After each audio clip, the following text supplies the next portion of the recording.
નમસ્કાર, GS news 24/7 માં આપનું સ્વાગત છે। હવે જોઈએ આજના સમાચાર। જૂનાગઢમાં અનુસૂચિત જાતિના યુવકને ગોંડલના ધારાસભ્યના પુત્ર દ્વારા મારવાનો મામલો સામે આવ્યો છે। ગોંડલના ધારાસભ્ય ગીતાબા જાડેજાના પુત્ર ગણેશ અને એમના મિત્રો દ્વારા જૂનાગઢ એનએસયુઆઈના પ્રમુખ અને અનુસૂચિત જાતિના આગેવાન સંજય સોલંકીનું અપહરણ કરી અને ગણેશગઢમાં લઈ જઈ તેને ઢોર મારવામાં આવ્યો હતો।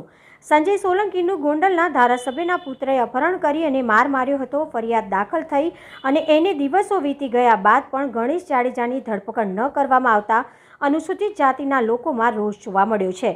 રોષે ભરાયેલા ધોરાજી અનુસૂચિત જાતિના લોકોએ તાત્કાલિક ગણેશ જાડેજાની ધરપકડ કરવાની માંગ સાથે ધોરાજી ડેપ્યુટી કલેક્ટરને આવેદનપત્ર સુપ્રત કર્યું। ગણેશ જાડેજાની તાત્કાલિક ધરપકડ ના થઈ તો ઉગ્ર આંદોલનની ધોરાજી અનુસૂચિત જાતિના આગેવાનોએ ચીમકી ઉચ્ચારી છે। Reporter Amrutbhai Ranva, Gujarat secure news, Patan Vav. આજે ધોરાજી અનુસૂચિત જાતિ સમાજ દ્વારા ડેપ્યુટી કલેક્ટરને આવેદનપત્ર આપ્યું છે કે ગોંડલના ધારાસભ્યના પુત્ર ગણેશ દ્વારા જૂનાગઢ જિલ્લાના અનુસૂચિત જાતિના પ્રમુખના પુત્ર ઉપર હુમલો થયેલો છે, એનું અપહરણ કરી અને મારેલો છે, જે બાબતે એની તાત્કાલિક ધરપકડ થાય તે માટે આજે આવેદનપત્ર આપી અને અમે આ ગણેશને કહીએ છીએ કે તું બહુ છત્રીનો છાતીવાળો હોય તો 15 જણાને સાથે લઈને હુમલો કરે છે, એની જગ્યાએ ક્યાંક એકલો લડીને બતાવ તો તમને ખબર પડે। અને બીજું કે અમે અનુસૂચિત જાતિના એ જ લોકો છે કે જે એક વ્યક્તિ 56 જણાને ચીરી નાખે। અને અમારો ભીમા કોરેગાંવનો ઇતિહાસ જાણી લેજે કે અમે શું છીએ। તો અનુસૂચિત જાતિના જે લોકો અત્યાચાર સહન કરે છે એને પણ અમે કહીએ છીએ કે ગુંડાવાનો અત્યાચાર જરાય સહન ન કરતા અને આને આપણા ઓરિજિનલ રૂપમાં આવીને બતાવી દેજો કે આપણે શું છીએ। અને સરકારને પણ અમે વિનંતી કરીએ છીએ કે આજે એટલા દિવસ થયા છતાં પણ એની ધરપકડ નથી થઈ તો આવા ગુંડાઓની તાત્કાલિક ધરપકડ થાય।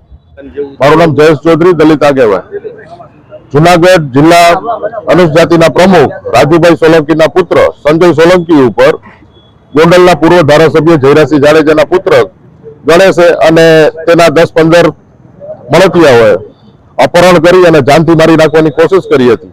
એ બનાવને આજે 8-10 દિવસ થઈ ગયા હોય પણ હજી કોઈ પગલા એમાં કોઈ કાયદેસર પગલા લીધેલા ન હોય।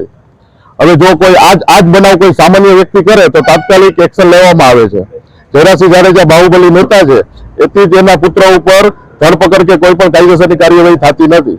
જેથી ધોરાજી શહેર અને તાલુકાના દલિત આગેવાનોએ ધોરાજી ડેપ્યુટી કલેક્ટરને આવેદનપત્ર આપ્યું છે તો તાત્કાલિક ગણેશ જાડેજાની ધરપકડ નહીં થાય તો ધોરાજી શહેર અને તાલુકાના દલિત આગેવાનો આગળ તો ઉપવાસ અને બીજા જલદ કાર્યક્રમો કરશે, જેની સંપૂર્ણ જવાબદારી પ્રશાસનની રહેશે। અને ઉના કાંડ જેવું આ આખા ગુજરાતમાં હરગે પ્રશ્ન, એના કરતા તાત્કાલિક જયરાજસિંહ જાડેજાના પુત્ર ગણેશ જાડેજાની ધરપકડ કરી એવા દલિત આગેવાનની માંગ છે।